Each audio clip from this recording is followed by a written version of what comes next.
The Honor Code at Haverford College is a very important part of the community, and as a student body, we are privileged enough to be able to take an active role in our own governance. This year, however, the Honor Code has seen a lot of changes, from protests at plenary to a special plenary to finally electronic plenary. It raises the question of how this document that is intended to unite the community can be at the center of a large amount of divide among the group. How has the Honor Code developed, and how have we determined which values are important to our community? Where do these divides in our community come from, and how have they led to where we are now within the Code? With all of the changes that have been occurring with the Code, from special plenary to an interim procedure set forth by President Benston, there is a lot that can be said about what the current state of our self-governance is, and there's a lot of room for us to grow as a community in order to zone with the Honor Code. A lot of people come to Haverford for the Honor Code.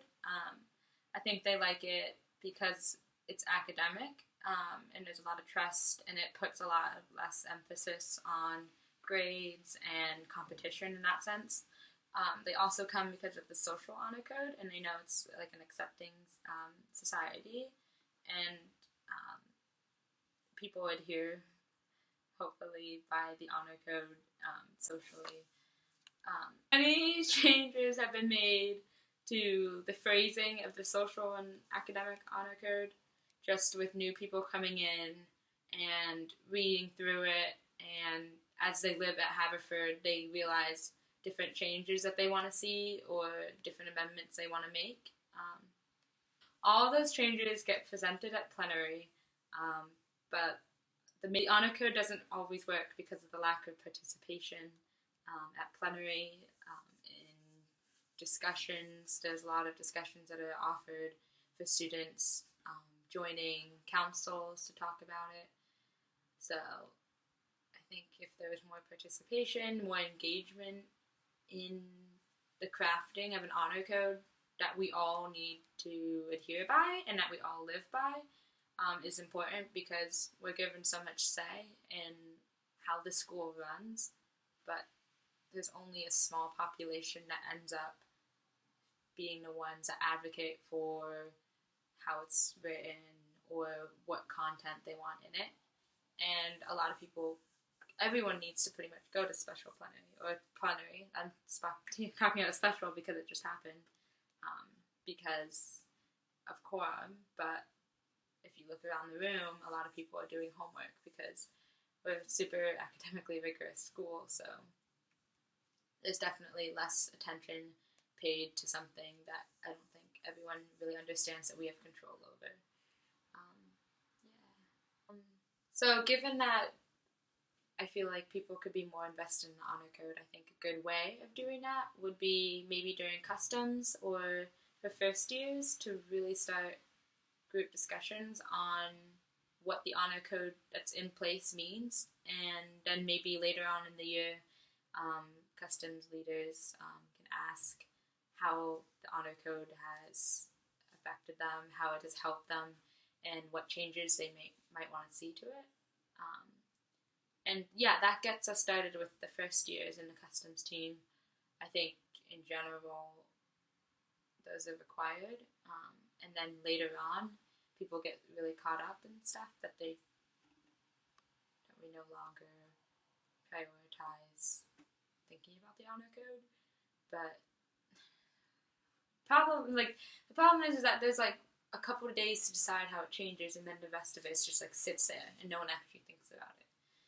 You know, it's just like, oh, what's the honor code? Oh, like take home tests.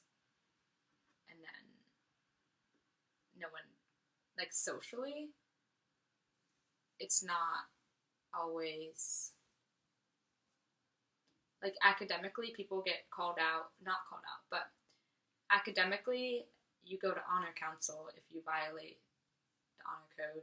Socially you do too, but in a sense it's more flexible and kind of hard to determine if you break the social honor code. Like academic, it's pretty obvious. You cheat, you plagiarize an essay, but socially it's sometimes like a fine line between free speech, as some people call it, and infringing on other people's free speech or free rights, or creating unsafe spaces, which is also part of it, and that's more fluid, and that's more something that can't really be written into a packet or onto like a website where people just click on, because it's more something that happens over a long time. I think the honor code has changed a lot since my freshman year. I think people are a lot more interested in it and interested in how it works on campus and how it can make Haverford a better place, or how it maybe makes Haverford not as great of a place as it can be. And I think a lot of the divisions on campus are caused by the fact that Haverford is becoming more and more diverse. And I think diversity is a really wonderful thing, and it can expose individuals to a lot of different ways of life and different experiences. But I also think it does cause issues because people are coming from different backgrounds with different opinions and different perceptions. And so I think these divisions get really deep when conversation doesn't happen and people from different backgrounds don't talk and don't talk about how to make the community a better place.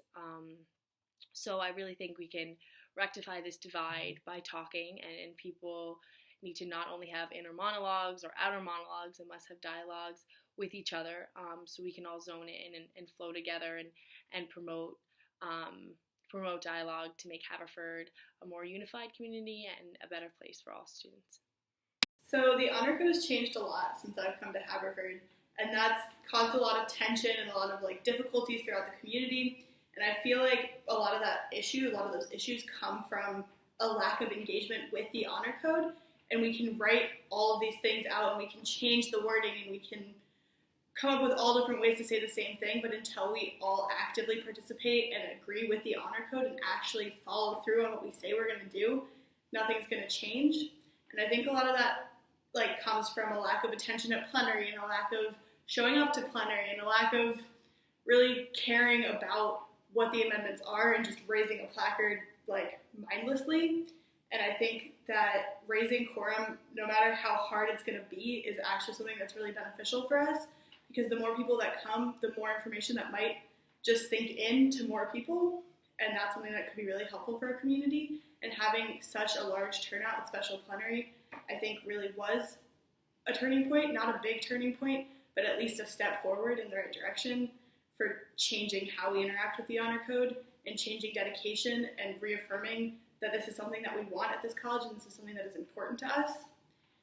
And so that's the core of where we are. It's the core of who we are, and showing up and changing that and ratifying it and continuing to go through this process despite all of the bumps in the road that we've hit really speaks to our dedication, and I think will help us to refocus and recenter in the coming years. I think that a lot of the problems that we do have with the honor code is, even though we try to get students collected here at Haverford that have some sort of certain moral values and a moral code, it's really hard to gauge all of that things off of just a piece of paper.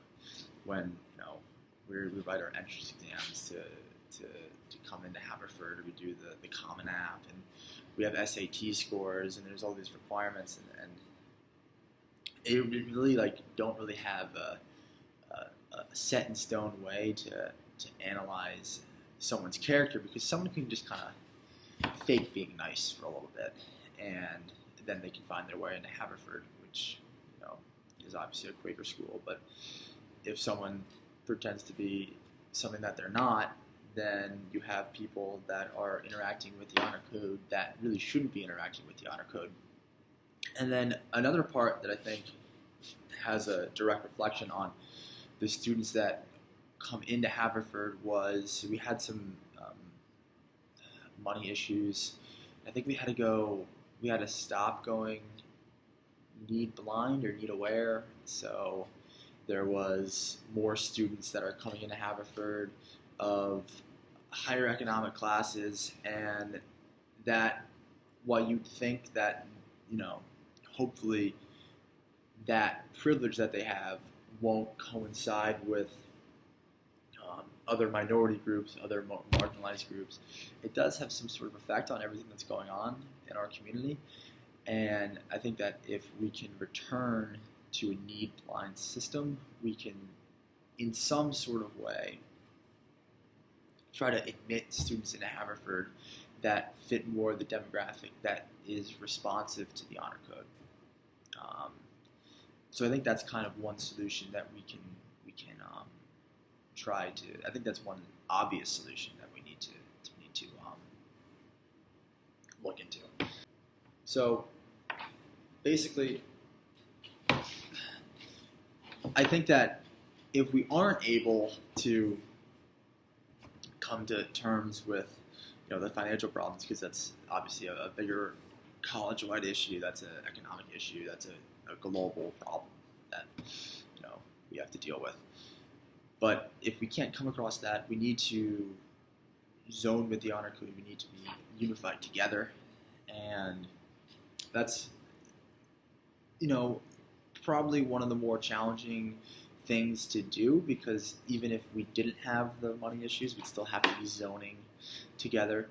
But I think that the first step of doing that is gaining an understanding of the situations that other people are going through. We have things like We Speak on campus. I think that encouraging more people to go to those things, maybe having some sort of conversation about other marginalized groups. I know that we had a recent amendment to the honor code about gender-neutral bathrooms, but if we had maybe something for people in the LGBT plus community,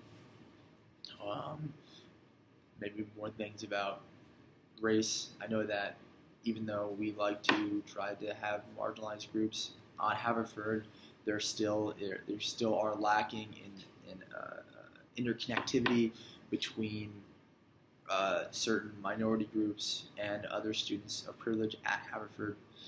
So I think that in order to zone all those things together, we need to embrace all the different colors, creeds, and sexual orientations that we do have here.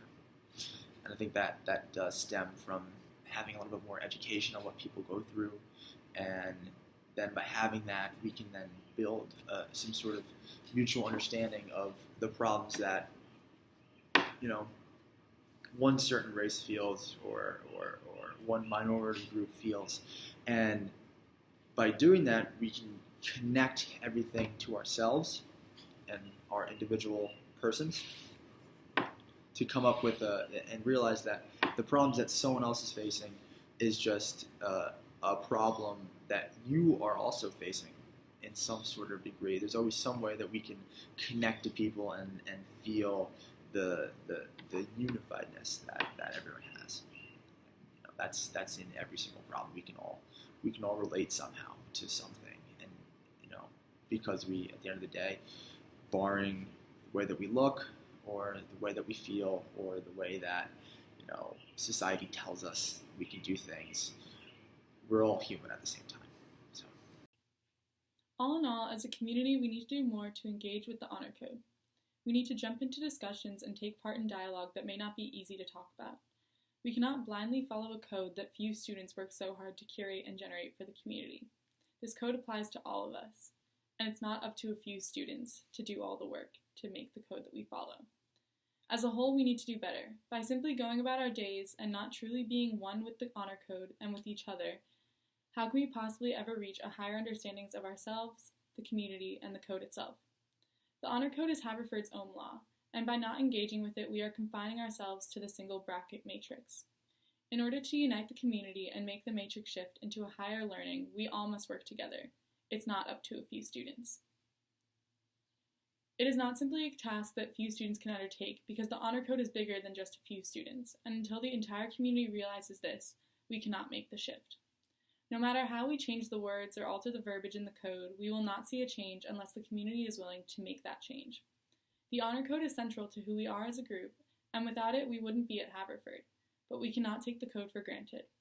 While having take-home exams and being able to collaborate on assignments is nice, that is not all that the honor code is. The honor code is a set of guidelines that we have made for ourselves as a group at Haverford, and we need to live up to the standards we have set for ourselves. These are guidelines for how we treat others, how we treat ourselves, how we treat the facilities, and how we engage with each other in the community. In order to zone with our own law, we need to engage with each other, ourselves, and with the code that we all agreed upon. And until we do that, we will not be able to unite ourselves under the Haverford College Honor Code.